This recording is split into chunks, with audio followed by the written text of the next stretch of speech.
Hey, this is Dan from MusicXplorer. We're here today with Chicago-based independent artist Kristin Rose Kelly.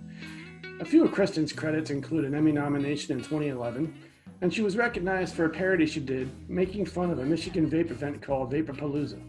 Kristin has opened up for Diana and Isaiah Grass. Her album Pantyhose was released in 2017. So, hey Kristin, how you doing today? I'm doing well. How you doing? Pretty good. So when we talk about your career, you started playing guitar at age 12. How did that come about, and who were your influences? Well, I always loved music, and I got actually my first keyboard when I was like 7 or 8, and so I actually started with that. But then my dad had a friend that came over with an acoustic guitar, and he started playing songs, and I was like, well, that's how songs are made, you know. And I just had to have one, you know, because I love music. Always sounded like magic to me, or something just always moved me, and I had to have one. So I was trying to figure stuff out by ear, like Pink Floyd, Led Zeppelin, Fleetwood Mac, you know, try to listen and noodle it out, just figure stuff out on my own, until the internet started getting more internet-y. And I started looking up like song tabs and things like that, just kind of teaching myself. But that's it. I just hit the ground running with it. I just loved it. I enthralled myself in it. Did you find it difficult to make bar chords in the beginning?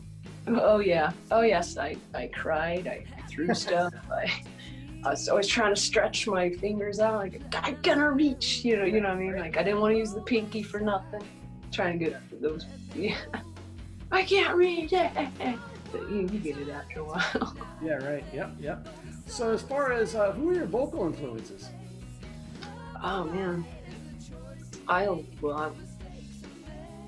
love Fleetwood Mac, Heart, Queen, Freddie Mercury, Four Voice, David Bowie. I love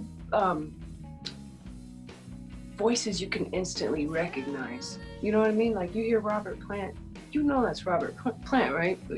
Or right. Just they don't have to necessarily be the greatest singer. Just if you can recognize the voice, I was like, that's cool. You know what I mean? Like they got something.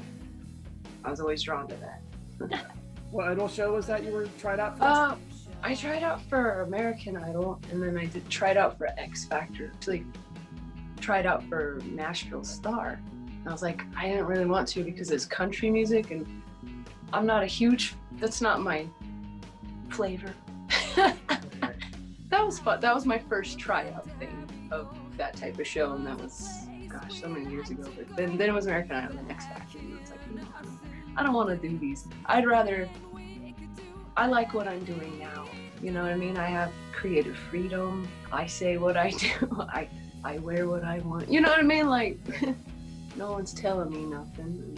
What did you do once you were feeling comfortable enough singing and playing guitar? Okay, so I was very shy. I was about 100 pounds overweight. Very shy kid. I wouldn't sing in front of nobody until I was like, first time I stepped on the stage, I was 21. It was terrifying, but exhilarating at the same time because, you know, and it's taken many years to get more comfortable. I used to go home literally after gigs in tears thinking people hated me, you know, and just being a little insecure about all that. Now it's like, nope, I'm gonna go out and play, do my thing, have fun. And you released your first album in 2017 called Pantyhose.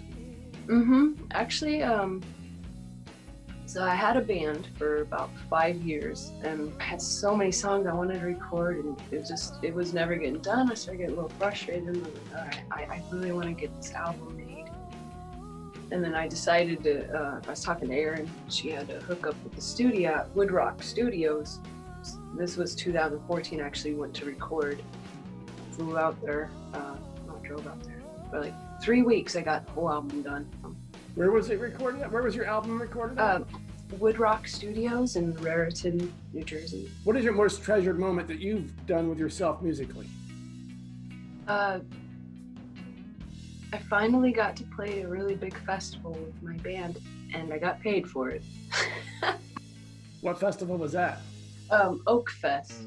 So I was doing a solo acoustic gig, and I guess the the director of Oak Fest happened to be at the bar and heard me.